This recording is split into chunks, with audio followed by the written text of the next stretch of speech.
Okay. Hello, guys. We're back to our Herman Melville Moby Dick. Last time we stopped at chapter 10, so let's start from chapter 11. Okay? Alright. Chapter 11 Nightgown. Oh, wow. We had lain thus in bed, chatting and napping at short intervals, and Quick now and then affectionately drawing his brown tattooed legs over mine and then drawing them back, so entirely sociable and free and easy were we, when at last, by reason of our confabulations, what little nappishness remained in us altogether departed, and we felt like getting up again, though daybreak was yet some way down the future.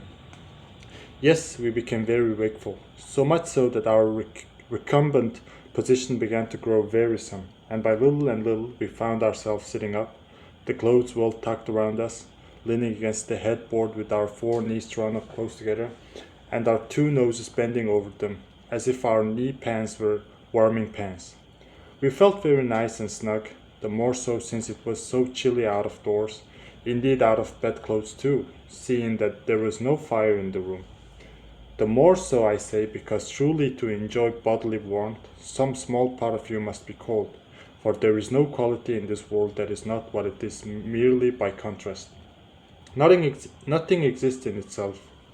If you flatter yourself that you are all over comfortable and you have been so a long time, then you cannot be said to be comfortable anymore. But if, like Quickeg and me in the bed, the tip of your nose or the crown of your head be slightly chilled, why then indeed in the general consciousness you feel more delightfully and unmistakably warm. For this reason a sleeping apartment should never be furnished with a fire, which is one of the luxurious discomforts of the rich. For the height of this sort of deliciousness is to have nothing but the blanket between you and your snugness and the cold of the outer air. Then there you lie like the one warm spark in the heat of an Arctic crystal. We had been sitting in this crouching manner for some time, when all at once I thought I would open my eyes, for when between sheets, whether by day or by night, and whether asleep or awake, I have a way of always keeping my eyes shut in order the more to concentrate the snugness of being in bed, because no man can ever feel his own identity aright except his eyes be closed, as if darkness were indeed the proper element of our essences, though light be more congenial to our clayey part. Upon opening my eyes, then, the coming out of my own pleasant and self created darkness into the imposed and coarse outer gloom of the unilluminated 12 o'clock at night, I experienced a disagreeable revulsion. Nor did I at all object to the hint of Quickeg that perhaps it were the best to strike a light, seeing that we were so wide awake, and besides he felt a strong desire to have few quite puffed from his tomahawk. Be it said, that though I had felt such a strong repugnance to his smoking in the bed the night before, yet see how elastic our stiff prejudices grow when once love comes to bend them. For now I liked nothing better than to have Quickeg smoking by me, even in bed, because he seemed to be full of such serene household joy then. I no more felt unduly concerned for the landlord's policy of insurance. I was only alive to the condensed confidential comfortableness of sharing a pipe and a blanket with a real friend. With our shaggy jackets drawn about our shoulders, we now passed the tomahawk from one to the other, till slowly there were over us a blue hanging tester of smoke, illuminated by the flame of the new lit lamp. Whether it was that his undulating tester rolled the savage away to far distant scenes, I know not, but he now spoke of his native land, and eager to hear his history, I begged him to go on and tell it. He gladly complied, though at time I but ill comprehended not a few of his words, yet subsequent disclosures, when I had become more familiar with his broken phraseology, now enabled me to present the whole story such as it may prove in the mere skeleton I give. Chapter 12 Biographical. Quickeg was a native of Rockawaka, an island far away to the west and south. It is not down in any map, true places never are. When a new hatchet savage running wild about his native woodland and grass clout, followed by the nibbling goats as if he were a green sapling, even then in Quickeg's ambitious soul lurked a strong desire to see something more of a Christendom than a specimen whaler or two. His father was a high chief, a king, his uncle a high priest, and on the maternal side of he boasted aunts who were the wives of unconquerable warriors. There was excellent blood in his veins, royal stuff, though sadly vitiated, I fear, by the cannibal propensity he nourished in his untutored youth. A Sag Harbor ship visited his father's bay, and Queequeg sought the passage to Christian lands. But the ship, having her full complement of seamen, spurned his suit, and not all the king his father's influence could prevail. But Queequeg vowed the vow. Alone in his canoe, he paddled off to a distant strait, which he knew the ship must pass through when she quitted the island. On one side was a coral reef, on the other a low tongue of land, covered with the mangrove thickets that grew out into the water. Hiding his canoe, still afloat among these thickets with its prow seaward, he sat down in the stern, paddle low in hand, and when the ship was gliding by, like a flash he darted out, gained her side, with one backward dash of his foot capsized and sank his canoe, climbed up the chains, and throwing himself at full length upon the deck, grappled a ring bolt there, and swore not to let it go, though hacked in pieces. In vain the captain threatened to throw him overboard, suspended a cutlass over his naked wrist. Queequeg was the son of a king, and the Queequeg budged not. Struck by his desperate dauntlessness and his wild desire to visit Christendom, the captain at last relented and told him he might make himself at home. But this fine young savage, the sea prince of Wales, never saw the captain's cabin. They put him down among the sailors and made a whaleman of him. But like Tsar Peter, content to toil in the shipyard of foreign cities, Queequeg disdained no seeming ignominy if thereby he might happily gain the power of enlightening his untutored countrymen. For at bottom, so he told me, he was actuated by a profound desire to learn among the Christians the arts whereby to make his people still happier than they were, and more than that, still better than they were. But alas, the practices of whalemen soon convinced him that even Christians could be both miserable and wicked, infinitely more so than all his father's heathens. Arrived at last in old Sag Harbor, and seeing what the sailors did there, and then going on to Nantucket, and seeing how they spent their wages in that place also, poor Queequeg gave it up for lost. Thought he, it's a wicked world in all meridians, I'll die a pagan. And thus an old idolater at heart, he yet lived among these Christians, wore their clothes, and tried to talk their gibberish. Hence the queer ways about him, though now some time from home. By hints I asked him whether he did not propose going back and having coronation, since he might now consider his father dead and gone, he being very old and feeble at the last accounts. He answered no, not yet, and added that he was a fearful Christianity, or rather Christians, had unfitted him for ascending the pure and undefiled throne of 30 pagan kings before him. But by and by, he said, he would return, as soon as he felt himself baptized again. For the nonce, however, he proposed to sail about and sow his wild oats in all 4 oceans. They had made a harpooner of him, and that barbed iron was the lieu of a sceptre now. I asked him what might be his immediate purpose touching his future moments. He answered, to go to sea again in his old vocation. Upon this I told him that whaling was my own design, and informed him of my intention to sail out of Nantucket, as being the most promising port for an adventurous whaleman to embark from. He at once resolved to accompany me to that island, ship aboard the same vessel, get into the same watch, the same boat, the same mess with me, in short to share my every hap. With both my hands in his, boldly dip into the potluck of both worlds. To all this I joyously assented, for besides the affection I now felt for Queequeg, he was an experienced harpooner, and as such could not fail to be of great usefulness to one, who, like me, was wholly ignorant of the mysteries of whaling, though well acquainted with the sea, as known to merchant seamen. His story being ended with his pipe's last dying puff, Queequeg embraced me, pressed his forehead against mine, the blowing out the light, we rolled over from each other, this way and that, and very soon were sleeping. Chapter 13. Wheelbarrow. Next morning, Monday, after disposing of the embalmed head to a barber for a block. I settled my own and comrade's bill, using, however, my comrade's money. The grinning landlord, as well as the boarders, seemed amazingly tickled at the sudden friendship which had sprung up between me and Quickeg, especially as Peter Coffin's cock and bull stories about him had previously so much alarmed me concerning the very person whom I now companied with. We borrowed the wheelbarrow, and embarking our things, including my own poor carpet bag and Quickeg's canvas sack and hammock, away we went down to the Moss, the little Nantucket packet schooner moored at the wharf. As we were going along, the people stared, not at Quickeg so much, for they were used to seeing cannibals like him in their streets, but as seeing him and me upon such confidential terms. But we heeded them not, going along wheeling the barrow by turns, and Quickeg now and then stopping to adjust the sheath of his harpoon barbs. I asked him why he carried such a troublesome thing with him ashore, and whether all whaling ships did not find their own harpoons. To this, in substance, he replied that though what I hinted was true enough, yet he had particular affection for his own harpoon, because it was of assured stuff, well tried in many a mortal combat, and deeply intimate with the hearts of whales.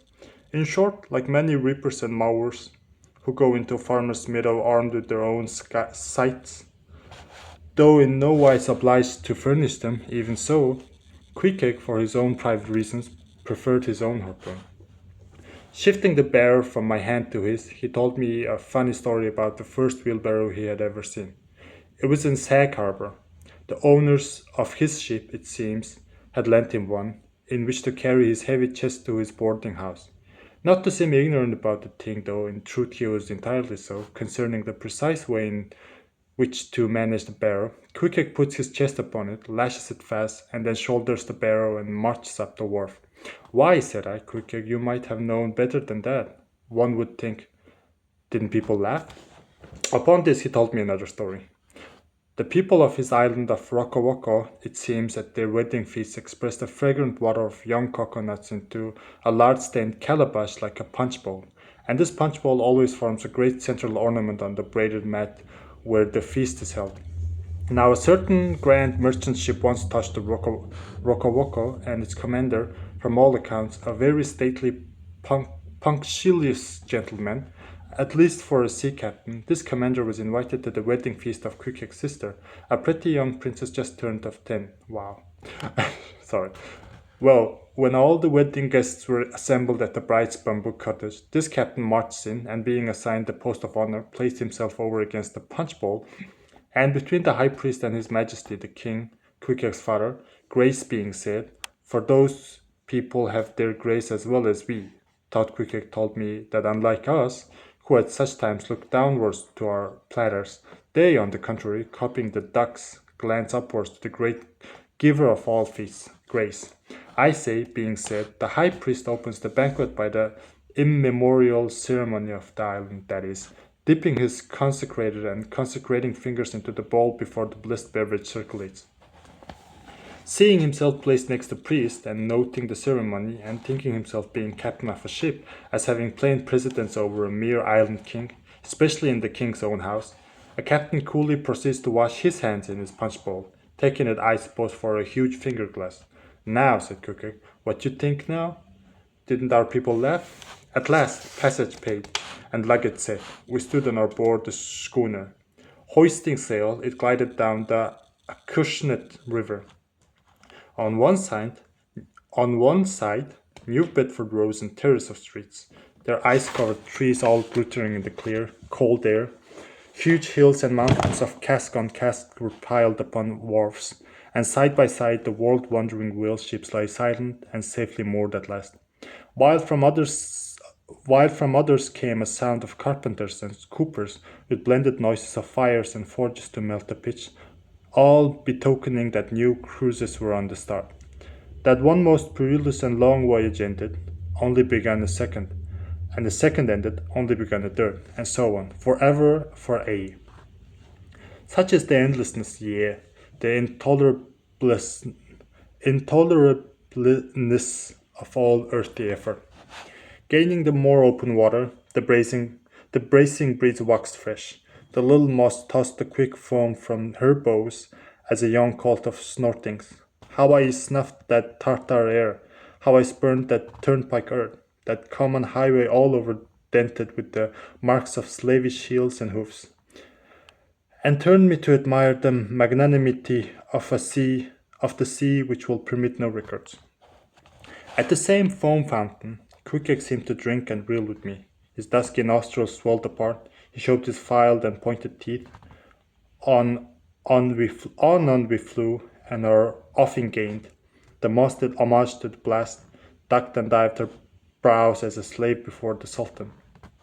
Sideways leaning, we sideways started, every rope yarn tingling like a wire, the two-tails masts buckling like Indian canes in land tornadoes. So full of this reeling scene were we, as we stood by the plunging bowsprit, that for some time we did not notice the jeering glances of the passengers, a lubber-like assembly, who marveled that two fellow beings should be so companionable, as though a white man were anything more dignified than a whitewashed Negro. But there were some boobies and pumpkins there, who by their intense greenness must have come from the heart and center of all verdure. Quickett caught one of these young saplings mimicking him behind his back. I thought the bumpkin's hour of doom was come.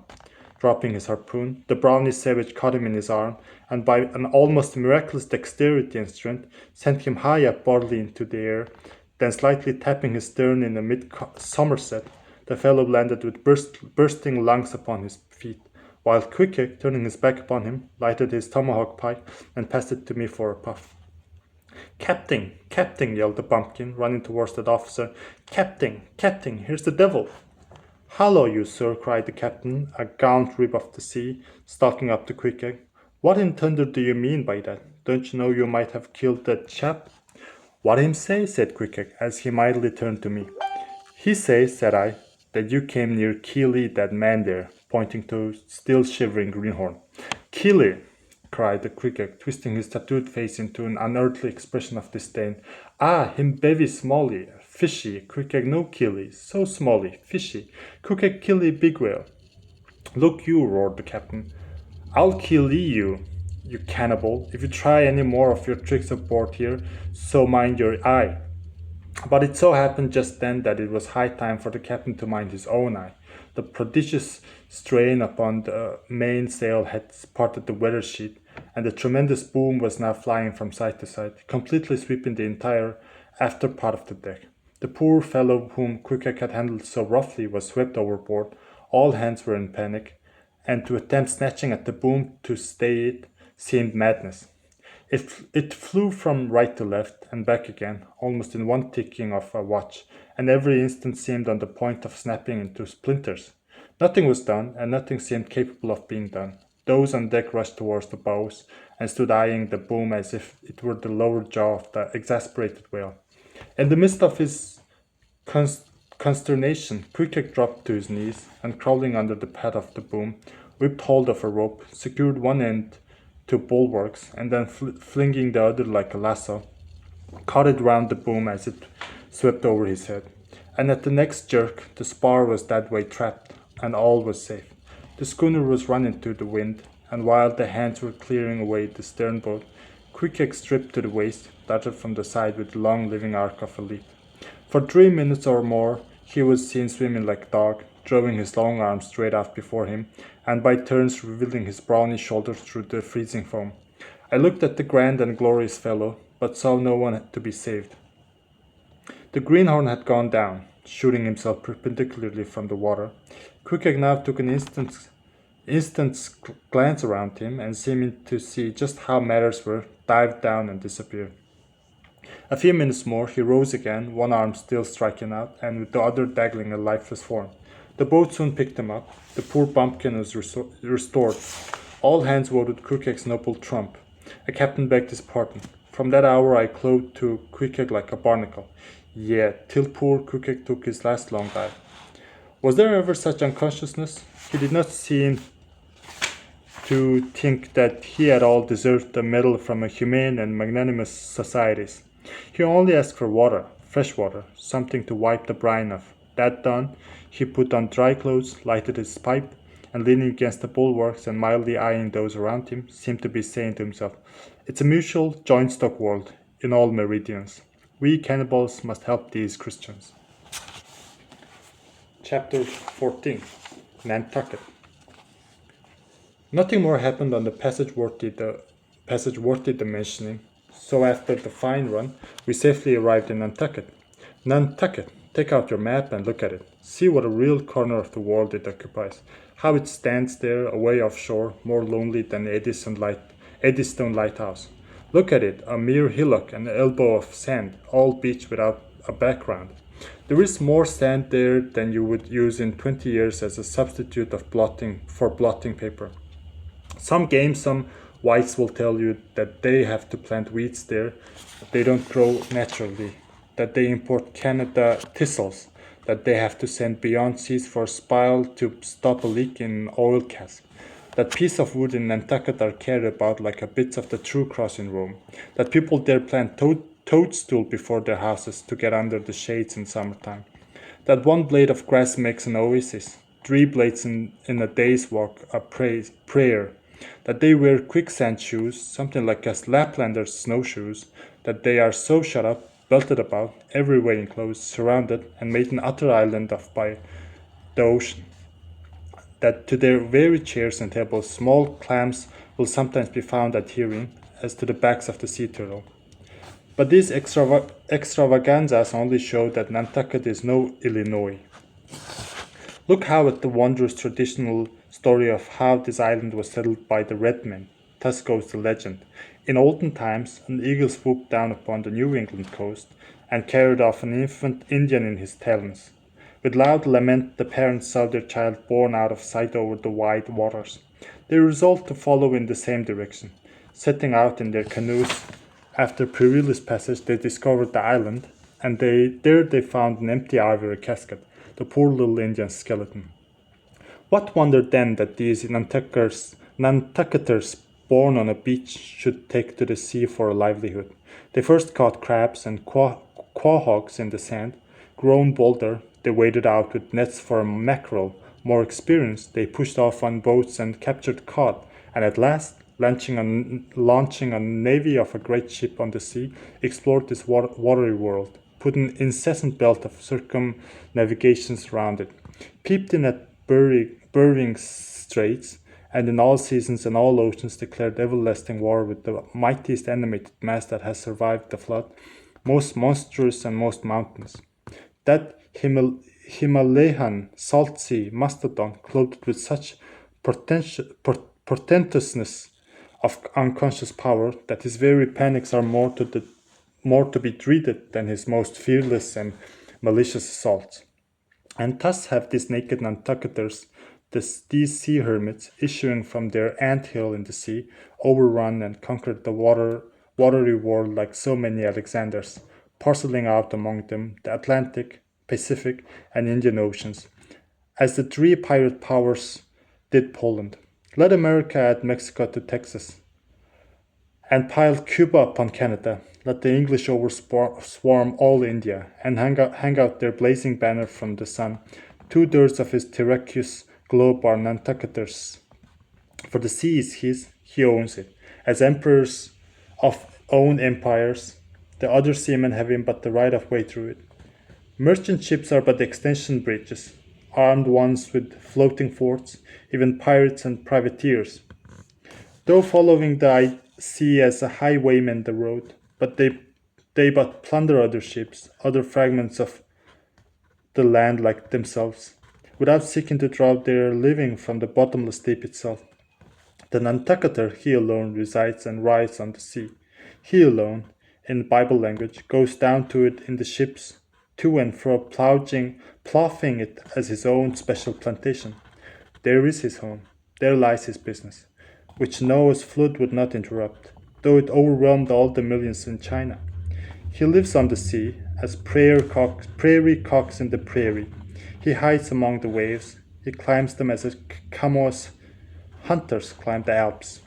For years he knows not the land, so that when he comes to it at last, it smells like another world, more strangely than the moon would to an earthsman.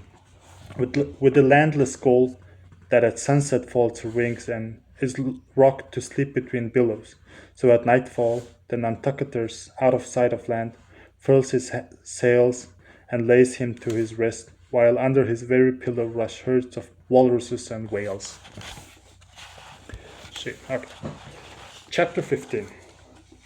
Chowder.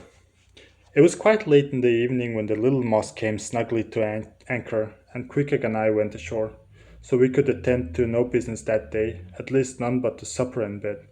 The landlord of the Spouter Inn had recommended us to his cousin Hosea Hussey of the Tripods, whom he asserted to be the proprietor of one of the best kept hotels in all Nantucket, and moreover he had assured us that cousin Hosey, as he called him, was famous for his chowders.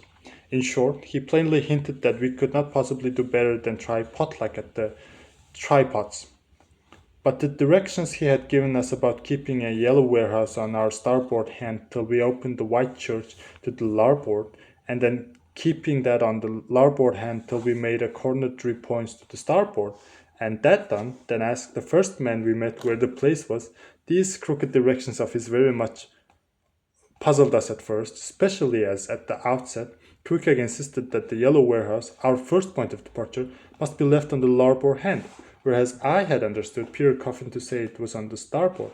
However, by dint of beating about a little in the dark, and now and then knocking up peaceful inhabitant to inquire the way, we at last came to something which there was no mistake. Two enormous wooden posts painted black, and suspended by asses' ear, swung from the cross trees of an old topmast, planted in front of an old doorway. The horns of the cross trees were sawed off on the other side, so that this old topmast looked not a little like a gallows. Perhaps I was oversensitive to such impressions at the time, but I could not help staring at this gallows with a vague misgiving. A sort of crick was in my neck as I gazed upon the two of the remaining horns. Yes, two of them, one for Quickeg and one for me. It's ominous, I thinks I. A coffin, my innkeeper upon landing in my first whaling port, tombstone staring at me in the whaleman's chapel, and here a gallows, and a pair of prodigious black pots too. Are these the last throwing out oblique hints touching Tophet?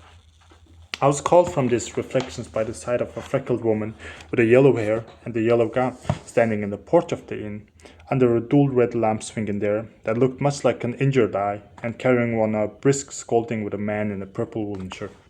"Get along with ye," said she to the man, "or I'll be cumbing ye." "Come on, Quickeg," said I. "All right, there's a Mrs. Hussey." And so it turned out. Mr. Hosea Hussey being from home, but leaving Miss Hussey entirely competent to attend to all his affairs. Upon making known our desires for a supper and a bed, Mrs. Hussey, postponing further scolding for the present, ushered us into a little room, and seating us at table spread with the relics of recently concluded repasts, turned round to us and said, "Clam or cod?" "What's that about cod, ma'am?" "What's that about cods, ma'am?" said I, with much politeness. "Clam or cod?" she repeated. "A clam for supper? A cold clam? Is that what you mean, Mrs. Hussey?" said I. "But that's a rather cold and clammy reception in the winter time, ain't it, Mrs. Hussey?" But being in a great hurry to resume scolding the man in the purple shirt who was waiting for her in the entry, and seeming to hear nothing but the word clam, Miss Hussey hurried towards an open door leading to the kitchen, and bawling out, "Clam for two," disappeared. "Quickeg," said I, "do you think that we can make our supper for us both on one clam?" However, a warm, savory steam from the kitchen served to belly the apparently cheerless prospect before us. But when that smoking chowder came in, the mystery was delightfully explained. "Oh, sweet friends, hearken to me. It was made of small juicy clams, scarcely bigger than hazelnuts, mixed with pounded ship's biscuits, and the salted pork cut into little flakes. The whole enriches with butter and plentifully seasoned with the pepper and the salt, our appetites being sharpened by the frosty voyage, and in particular Quickeg seeing his favorite fishing food before him, and the chowder being surpassingly excellent, we dispatched it with great expedition, when leaning back a moment and bethinking me of Miss Hussey's clam and cod announcement, I thought I would try a little experiment. Stepping to the kitchen door, I uttered the word cod with great emphasis and resumed my seat. In a few moments, the savory steam came forth again, but with a different flavor, and in a good time, fine cod chowder was placed before us. We resumed the business, and while plying our spoons in the bowl, thinks I to myself, I wonder now if this here has any effect on the head. What's that stultifying saying about chowder-headed people? But look, quick egg, ain't that a live eel in your bowl? Where's your harpoon? Fishiest of all fishy places was the tripod, which well deserved its name, for the pots there were always boiling chowders. Chowder for breakfast, and chowder for dinner, and chowder for supper, till you began to look for fish bones coming through your clothes. The area before the house was paved with clamshells. Mrs. Hussey wore a polished necklace of codfish vertebra, and Hosea Hussey had his account book bound in superior old sharkskin. There was a fishy flavour to the milk too, which I could not at all account for till one morning, happening to take a stroll along the beach among some fishermen's boats, I saw Hosea's brindled cow feeding on fish remnants and marching along the sand with each foot in Cod's decapitated head, looking very slipshod, I assure you. Supper concluded, we received a lamp and directions from Mrs. Hussey concerning the nearest way to bed, but as Quickegg was about to precede me up the stairs, the lady reached forth her arm and demanded his harpoon. She allowed no harpoon in her chambers. Why not? Said I. Every true whaleman sleeps with his harpoon, but why not? Because it's dangerous, says she. Ever since young Sticks coming from that unfortunate voyage of his, when he was gone 4 years and a half, with only 3 barrels of ale, was found dead in my first floor back with his harpoon in his side. Ever since then, I allow no boarders to take such dangerous weapons in their rooms at night. So Mr. Quickcakes, for she had learned his name, I will just take this here iron and keep it for you till morning. But the chowder, clam, or cod tomorrow for breakfast, men? Both, says I, and let's have a couple of smoked herring by way of variety. Alright, so that was chapter 15. Today's read was a little tough. I think there was a lot of words that I don't know how to pronounce, but hopefully we'll get better at that. So I'll see you later. Thank you. Bye bye.